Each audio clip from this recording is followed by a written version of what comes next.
everybody. Oh my goodness. Ulla and I just had like a massive cathartic session for Gladys here because I needed to get in a good space to record today's episode. And honey, what's the name of today's episode? It is Elle Says There's Always a Price to Pay, or is there? So you guys, let's dive right in because what I was sharing with Ulla was really a continuation of the past handful of episodes around how we honor our emotions, whatever they are, whether they are shitty feeling emotions or joyful emotions, how we honor them from a place of curiosity. But also when we are feeling so bad, how do we hang out in the badness without going deeper, deeper, deeper if that's not what we desire? And for a minute, I was in a place of feeling flat, which was just depleted. Energetic cup was empty. And today, what I was sharing with Ulla is when you're out of the flat feeling, you might not be fully on the end of the spectrum of feeling joy. And that's okay too. You might actually feel some numbness. You might feel like you're taking some steps back towards feeling really bad again. And this kind of state of disequilibrium is something that for me, I've been not in a rut, but I've just been going in circles is like, why am I not feeling more? Why am I still stuck? Why am I resisting letting things being easy? Why can't I just receive everything around me that is so fucking magnificent? And one thing, honey, that you're reminding me of is even in this space where we are good or things are not falling apart, we still might need or desire support and love around us and reinforcement. But we come from a place of believing that the only way we can receive help is if we are hurting or suffering or feeling bad. So tell us more about this, honey, and expand on what you were sharing with me earlier that I had a really hard time hearing until 40 minutes of our conversation. And then I was like, oh yeah, totally makes so much sense. Yes. Well, it is, we are so conditioned from early childhood that in order to get any kind of attention or help, we need to feel bad. Like when you're a baby and you cry, you get attention from your mother. And I mean, it just keeps going on and on and on. So of course we think that if we in order to be fully supported by the universe, by our dead people team, you have to feel bad. Like they're not going to understand that I need support and I need help because I feel good. They're going to think that, oh, she's good. We don't need to worry about her. And then it is actually the opposite. The more you are able to let go of that suffering, the more you are going to be supported by your dead people team and by universe. But yeah, it takes practice because we think that, yeah, you just have to feel horrible to be able to ask for help, because then you are justified for that help. And there's an explanation of why you need help, when in fact, you are worthy and deserving of all the goodness and help in the world just because you are. Mm-hmm.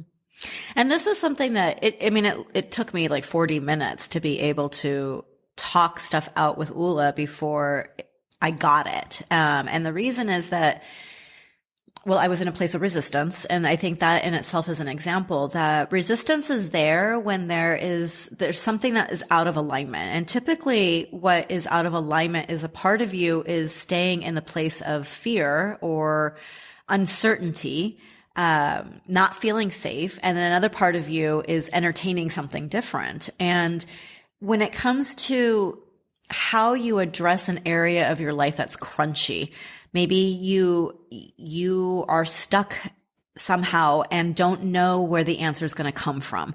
You don't know how to get out of that stuck situation. You don't know how things are going to be better. You want them to be better. You want to feel better. You want to believe that, of course, an answer will come your way. But in the meantime, what do? You feel like shit.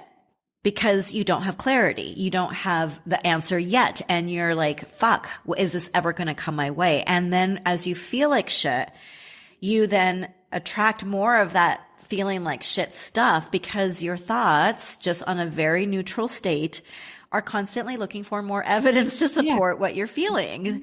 So this is what dawned on me, is that in a resistant state, like I've been resisting feeling better. Why am I resisting feeling better? And if all I've been wanting is to feel better, if we go to, okay, well, what's underneath it? What's the fear? The fear is that if I felt better, I would have to change a big part of what's kept me, quote unquote, alive for 48 years, which is I receive help when I'm suffering.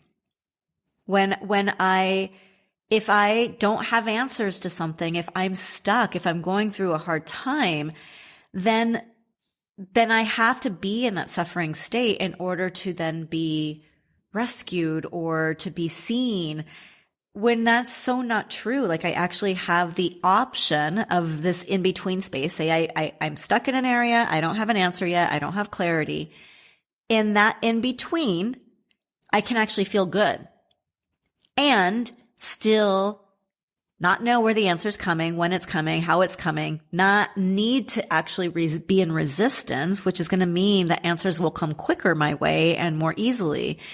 I can do that. I have that option available to me, but I have to be willing to let myself go there. And I think, honey, this is the part where I'd love your insight on why we don't let ourselves go there. And then messages like, just stop getting in your way, which you've told me, right?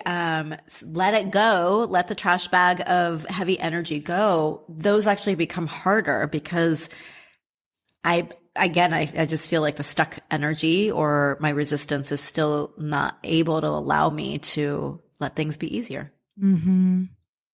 And one thing that I always remind you is that, first of all, it's okay to be there. Like we beat ourselves up way, way, way too much over why we are here. And the more you beat yourself up, why am I here? The harder it gets to let go of that trash bag. And Gladys actually made a video a couple of weeks ago because she was so stuck. And then I told her to go to the beach and fill it with wet sand and then drag it around and see what it physically feels like to drag around that bag of crap. The energetic crap that we carry. And it's on Gladys's Instagram, so you gotta go see it. But anyway, it's the message when somebody tells you that you just have to feel better is really annoying. It's really annoying when you're in the space like, well, fuck, I would feel better if I knew how. And the first step of feeling better or letting go of the trash bag is accepting that this is where I am and where I am is okay. I am not fucking things up. I am not slowing things down just because I'm here. Where I am is perfectly okay, and I am still supported. Because even with that, you will feel a little bit of relief. And guess what? That's already feeling better. Yeah, honey, and I love the way you're saying this because it's even the message of like feeling better, right? Like, why are we always trying to feel better in life? And maybe that's not what life is about. Life is about feeling bad and feeling good. And you're going to have all of it in between. And we've said this in past episodes. When we talk about feeling better, we're not talking about putting Band-Aids on bullet wounds and fairy dust over everything. And I'm fine. I'm happy. And more, I'm learning how much I actually have been doing that in some ways, even though I do honor my emotions and I let myself go swim in the depths of them. I feel like where I'm supposed to be, where I'm supposed to end up is in that place where it's all like, I'm happy, I'm positive, I'm always looking at the way things are working out for me. So that if I feel things aren't working out for me, then I feel like shit. Then I feel like I'm doing something wrong. Then I feel like I'm fucking things up. So feeling better isn't about that process. It's actually about giving yourself some relief, some peace, your nervous system, giving it a fucking break so that you step out of a triggered place, which is usually where you're reacting to shit happening around you. And when you're reacting, you are not in a place of creating. You're actually in a place of looking outside of you at what's happening to determine how you're going to feel next. And this is completely where you become disconnected from who you are as a creator. And even as I'm saying this, I'm realizing like, oh yeah, that's what I keep doing. I keep disconnecting from the knowing that I have everything, as we all do, in our own capacity to create the life that we most desire. So why am I desiring to still keep playing this old narrative of I'm in a tough place, I don't have answers, I don't know how I'm going to get out of this, I need to feel better, I don't want to feel better because I feel like shit, do I have a need that's not being addressed? Not anymore because I've gone through this so many fucking times, when is it going to be over? All of that becomes fodder for you to stay in this place of resistance. And that is where, for me, when I'm resistant, I miss the magic happening around me. It's still happening around me, but it's harder for me to tap into it. That might be Ulla, sending me a message with a lot of love and energy behind it. And I'm like, I don't want to hear it. Right? Or it might be that there's a beautiful bird that flies by my window with an amazing song that I can't even hear because of all the fucking nonstop chatter going through my brain, or missing a moment to have a meal outside while love bug is suntanning. This is where magic gets to happen all the time. And when you're in that space of magic, your nervous system is calm. Mm-hmm. And that's what we want. We want your nervous system to chill the fuck out for a minute so you can have some breathing space inside. That's feeling better. That doesn't mean you're ignoring your feelings.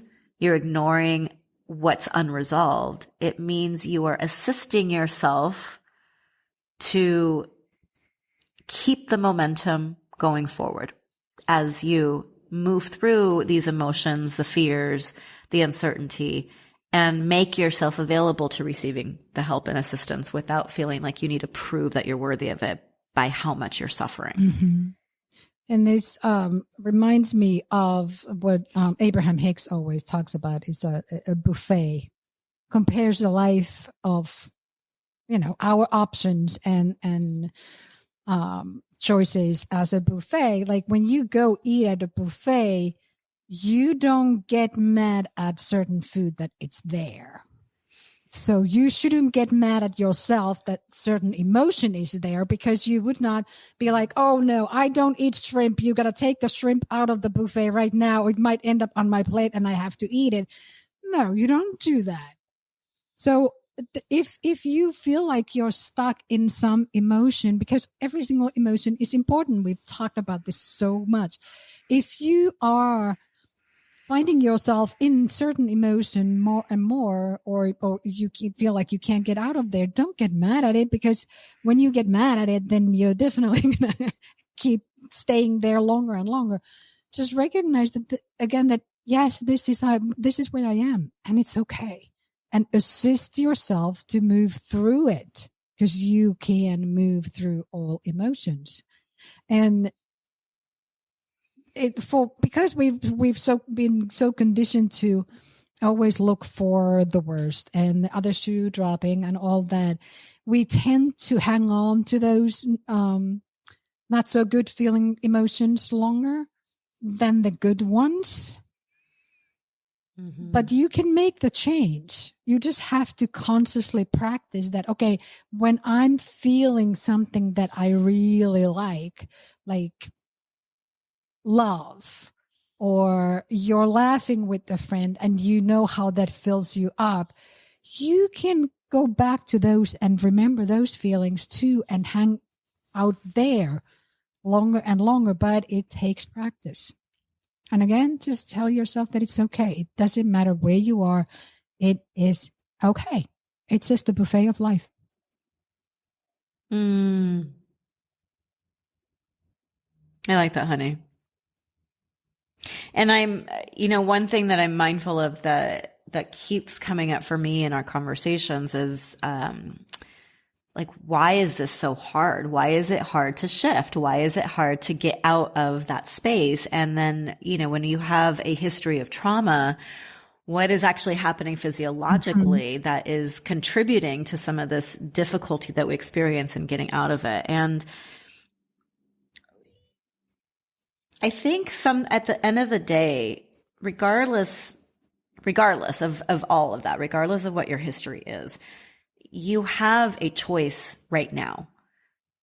And that sometimes is what we don't want. We don't want the choice. We want to hold on to what's familiar. And if we've had a really fucking difficult life early on, what's familiar to us is dodging fucking danger. What's familiar to us is being hyper vigilant, waiting for the other shoe to drop. What is familiar to us is being disconnected from feeling full joy or feeling flat, and not able to really take in the goodness and the magic of all of that we want in life. So if that is what's familiar to you, then of course, when you are looking to change anything in your life for the better and bring more ease and peace and freedom into your day-to-day experience, you're going to default back to this place of familiarity. And so I appreciate that that's where it's important to not beat ourselves up over it. And also, how do you start to change what's familiar to you?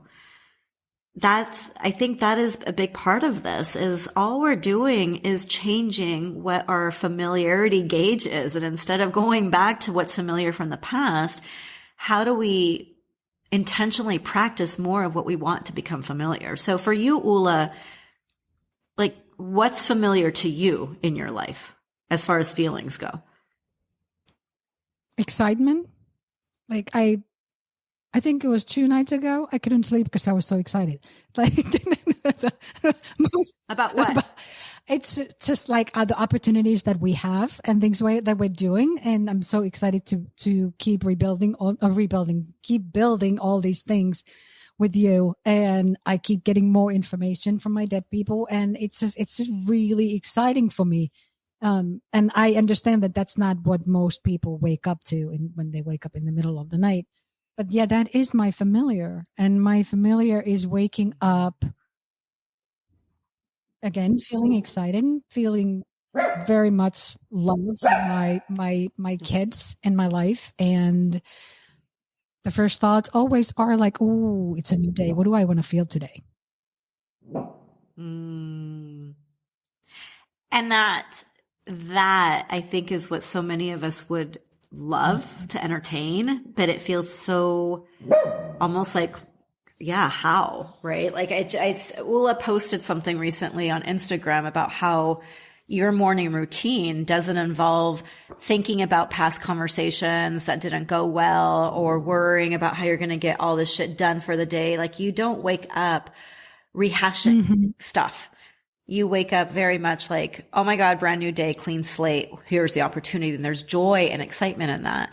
For many of us, that feels so foreign that it may even feel impossible. So we believe it's not even worth trying. Yeah.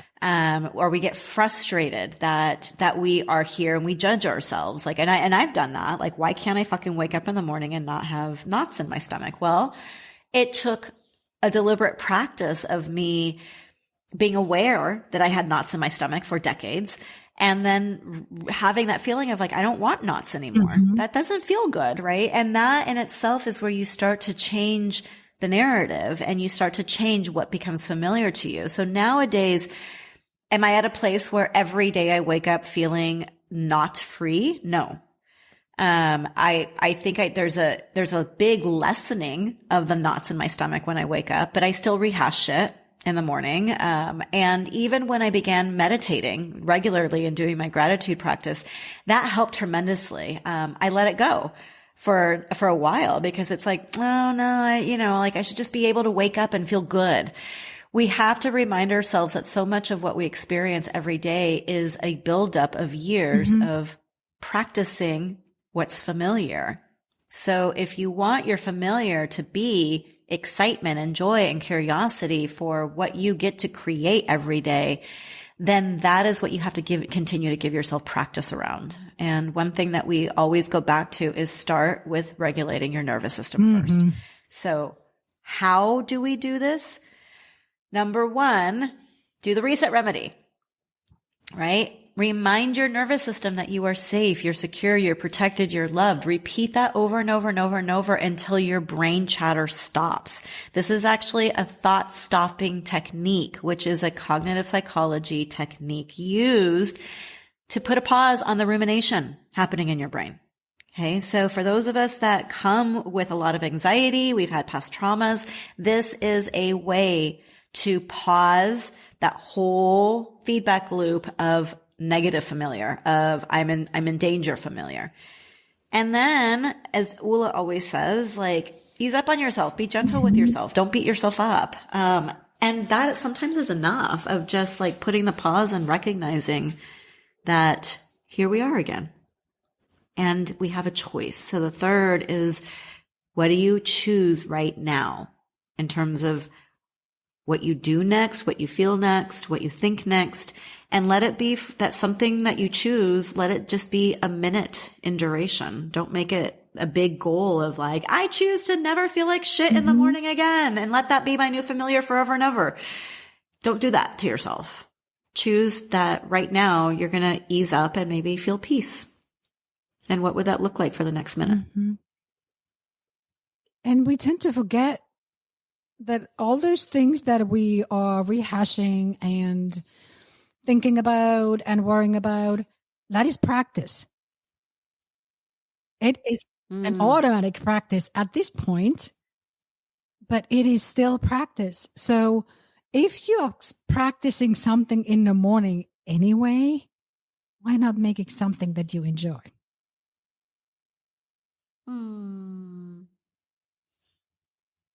Well, and the answer that immediately came up is because we believe we don't deserve it. Yeah. Yeah. And you guys, for those of you that have been on the personal development path for decades, like I have, it's so fucking annoying to be reminded that this all comes back to how much you love yourself. So let's reframe this. Instead of putting pressure on yourself to love yourself fully now and be reminded of how you haven't been loving yourself fully over all these years, and then going back to all the past wounds that you've had and the heartbreaks and the ways that you were abandoned or rejected, remind yourself that you fucking made it through. You already made it through the shit, and you're here. Now Listening to a podcast that is supporting you to let life be easier and more fun and joyful. You made it through the worst. So why do you not deserve to reap your harvest?